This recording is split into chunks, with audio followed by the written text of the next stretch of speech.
ఈరోజు మనం చాలా ఆసక్తికరమైన సంభాషణను విశ్లేషించబోతున్నాం. ఇది సుమారు 2,500 సంవత్సరాల క్రితం కక్కరపట్ట అనే పట్టణంలో జరిగింది. దీగ్జాను అనే ఒక సాధారణ గృహస్థుడు, అంటే మనలాగే కుటుంబం, ఉద్యోగం, బాధ్యతలతో జీవిస్తున్న ఒక వ్యక్తి బుద్ధుణ్ణి ఒక ప్రశ్న అడిగాడు. ఆ ప్రశ్న ఇప్పటికీ మనందరికీ వర్తిస్తుంది. స్వామీ, మేము సంసార జీవితాన్ని గడుపుతున్నాం, సుఖభోగాలను అనుభవిస్తున్నాం. మాకు ఈ జీవితంలో, అలాగే రాబోయే జీవితంలో కూడా సుఖం, సంతోషం, శ్రేయస్సు కలగాలంటే ఏం చెయ్యాలి అని. ఇది చాలా ఆచరణాత్మకమైన ప్రశ్న కదా. నిజంగా చాలా ముఖ్యమైన ప్రశ్న. ఎందుకంటే ఇది కేవలం సన్యాసులకో, భిక్షువులకో సంబంధించింది కాదు, మనలాంటి వాళ్లకోసం. ఉద్యోగాలు, కుటుంబ బాధ్యతలు, ఆర్థిక ఒత్తిళ్ల మధ్య నలిగిపోతూ ఆధ్యాత్మికంగా కూడా ఎదగాలనుకునే వాళ్లందరి సందేహాలకు ఇది సమాధానమిస్తుంది. ఈ సంభాషణలో గృహస్థుల కోసం మొత్తం 8 సూత్రాలను వివరించారు. వాటిని 2 భాగాలుగా విభజించారు. మొదటి 4 ఈ వర్తమాన జీవితంలో శ్రేయస్సు కోసం, తరువాత 4 భవిష్యత్ జీవితంలో శాంతి, సంతోషం కోసం. నిలదొక్కుకోవటానికి, సంతోషంగా ఉండటానికి చెప్పిన ఆ 4 అంశాలేమిటి? అందులో మొదటిది నిరంతర ప్రయత్నం, అంటే ఉత్థాన సంపద అని చెప్పారు. అంటే కేవలం కష్టపడి పనిచేయడమేనా? అది మంచి ప్రశ్న. ఇక్కడ ఉత్థాన సంపద అంటే కేవలం శారీరక శ్రమ కాదు, దానికంటే లోతైన అర్థముంది. ఒక వ్యక్తి ఏ వృత్తిలో ఉన్నా, అది వ్యవసాయం కావచ్చు, వ్యాపారం కావచ్చు, ఈ రోజుల్లో అయితే ఒక సాఫ్ట్వేర్ ఉద్యోగం కావచ్చు, ఆ పనిలో నైపుణ్యం సాధించాలి. సోమరితనం లేకుండా ఎప్పటికప్పుడు కొత్త విషయాలు నేర్చుకుంటూ పనిని మరింత మెరుగ్గా, సమర్థవంతంగా ఎలా చెయ్యాలో ఆలోచించాలి. అంటే ఇది వర్క్ హార్డ్ గురించి కాదు, వర్క్ స్మార్ట్ గురించి. తన పనిని ఒక కళలా భావించి దానిలో రాణించాలి. అంటే చేస్తున్న పని ఏదైనా దానిమీద పూర్తి పట్టు సాధించి దాన్ని ఎలా మెరుగుపరచాలో నిరంతరం ఆలోచిస్తూ చురుగ్గా ఉండాలి. సరే, తెలివిగా పనిచేసి సంపాదించడం మొదటి అడుగు. కాని సంపాదించిన డబ్బును నిలబెట్టుకోవడం మరో పెద్ద సవాలు. బహుశా తర్వాతి సూత్రం దాని గురించే అయుంటుంది. ఖచ్చితంగా. రెండవది సంరక్షణ, అంటే ఆరక్ష సంపద. మీరు చెప్పింది నిజం. సంపాదించడం ఒక ఎత్తైతే దాన్ని కాపాడుకోవడం మరో ఎత్తు. ఆ రోజుల్లో రాజులు, దొంగలు, అగ్ని, వరదలు వంటి ప్రమాదాల నుండి సంపదను కాపాడుకోవాలని చెప్పారు. ఈ రోజుల్లో ఆ ప్రమాదాల రూపం మారింది. ఇప్పుడు మనం మార్కెట్ క్రాష్లు, ద్రవ్యోల్బణం, ఆన్లైన్ మోసాలు, అనవసరమైన ఖర్చుల నుండి మన సంపదను కాపాడుకోవాలి. అంటే ఇది ఒక రకంగా 2500 సంవత్సరాల నాటి రిస్క్ మేనేజ్మెంట్ పాఠం లాంటిది. ఇది నిజంగా పురాతన ఆర్థిక ప్రణాళికలా అనిపిస్తోంది. సంపాదించిన దానికి రక్షణ కల్పించడం అంటే ఇన్సూరెన్స్, సరైన పెట్టుబడులు, పొదుపు వంటివన్నీ దీని కిందకే వస్తాయన్నమాట. సరే, ఇప్పుడు మన దగ్గర డబ్బుంది, దాన్ని కాపాడుకుంటున్నాం. ఇక మూడవ అంశం చాలా ఆసక్తికరంగా ఉంది. మంచి స్నేహం లేదా కళ్యాణమిత్తత. మన ఆర్థిక శ్రేయస్సుకు స్నేహితులకు సంబంధమేమిటి? ఇది చాలా కీలకమైన అంశం. మనం ఎవరితో ఎక్కువ సమయం గడుపుతామో వారి ఆలోచనలు, అలవాట్లు మనపై తీవ్రమైన ప్రభావాన్ని చూపుతాయి. ఇక్కడ కేవలం చెవు స్నేహితులకు దూరంగా ఉండమని చెప్పడం లేదు, అంతకంటే ఒక అడుగు ముందుకేసి మంచి లక్షణాలున్న వారిని చురుకుగా వెతుక్కొని వారితో సహవాసం చేయమని సూచిస్తోంది. విశ్వాసం, నైతికత, ఉదారత, జ్ఞానం వంటి లక్షణాలున్న వారితో స్నేహం చెయ్యాలి. వారి అనుభవాల నుండి నేర్చుకోవాలి. అయితే ఇక్కడ నాకో సందేహం. ఈ సూత్రం ప్రకారం ఆదర్శవంతమైన లక్షణాలు లేవని మన పాత స్నేహితులను వదిలేయాలా? అది కొంచెం కఠినంగా అనిపించడం లేదా? స్నేహానికి ఈ సూత్రానికి మధ్య సమతుల్యం ఎలా సాధించాలి? చాలా మంచి ప్రశ్న అడిగారు. ఇక్కడ ఉద్దేశ్యం స్నేహితులను వదిలేయమని కాదు, మన సలహాదారులుగా మన అంతరంగిక వృత్తంలో ఎవరిని ఉంచుకుంటున్నామనేది ముఖ్యం.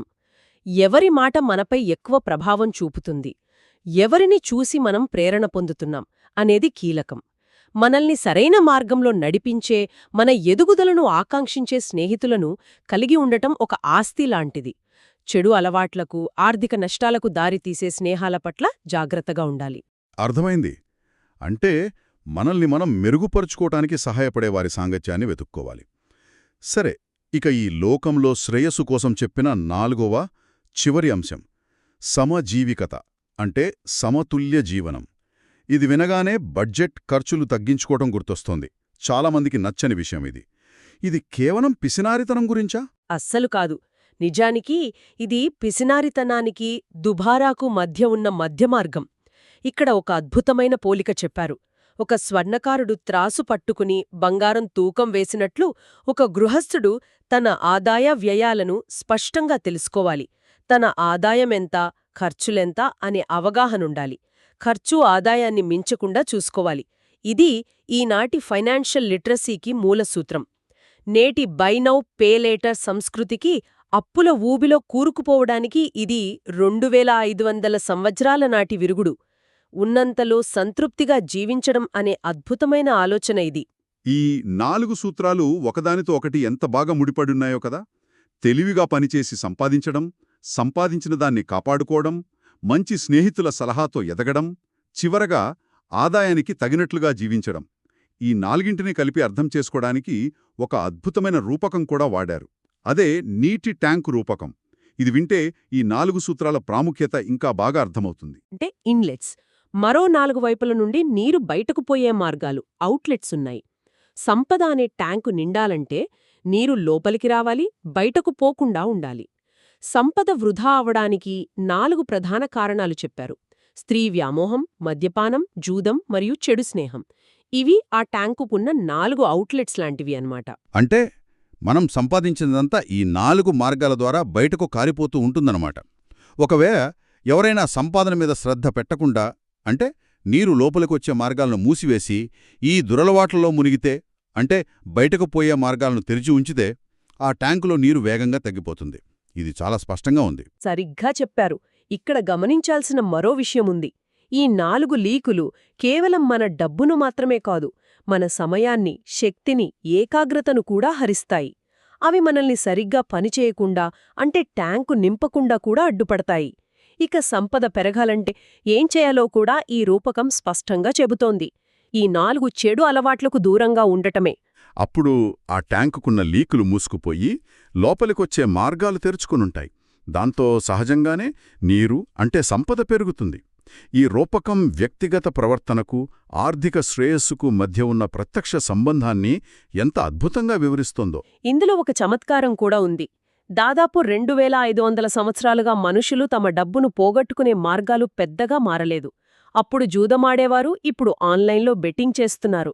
రూపం మారింది కానీ మనిషి బలహీనతలు అవే. ఈ రూపకం మన అలవాట్లే మన ఆర్థిక భవిష్యత్తును ఎలా నిర్దేశిస్తాయో చాలా సరళంగా చెబుతోంది. సరే, ఇప్పటివరకు మనం చర్చించిన ఈ 4 సూత్రాలు, ఈ నీటి ట్యాంకు రూపకం ఈ జీవితంలో ఆర్థికంగా, స్థిరంగా, విజయవంతంగా ఉండటానికి ఒక స్పష్టమైన మార్గాన్ని చూపాయి. కాని దిగజాను ప్రశ్నలో మరో భాగముంది. భవిష్యత్ శ్రేయస్సు, అంటే పరలోక శ్రేయస్సు గురించి కూడా అడిగాడు. దానికి సమాధానంగా మరో 4 అంశాలు చెప్పారు. ఇవి బాహ్య ప్రపంచం నుండి మన అంతర్గత ప్రపంచం వైపు దృష్టిని మళ్లిస్తున్నట్లనిపిస్తోంది. అవును, మొదటి 4 భౌతిక పునాది అయితే, ఈ తర్వాతి 4 ఆధ్యాత్మిక సౌధానికి సంబంధించినవి. ఇవి అంతర్గత శాంతికి, మంచి భవిష్యత్తుకు మార్గం చూపుతాయి. ఇందులో మొదటిది విశ్వాసం, అంటే శ్రద్ధ. తథాగతుని జ్ఞానోదయంపై, ఆయన చూపిన మార్గంపై విశ్వాసం ఉంచడం. ఇక్కడ విశ్వాసం అనే పదం ఆధునిక లౌకిక దృక్పథమున్నవారికి కొంచెం ఇబ్బందిగా అనిపించవచ్చు. దీన్ని గుడ్డి నమ్మకంగా కాకుండా వేరు విధంగా అర్థం చేసుకోవచ్చా?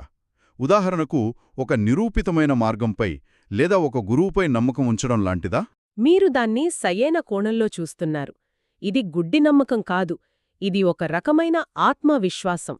మనల్ని దుఃఖం నుండి విముక్తి వైపు నడిపించే ఒక మార్గం ఉందని, దానికి కొన్ని సూత్రాలు ఉన్నాయని నమ్మడం.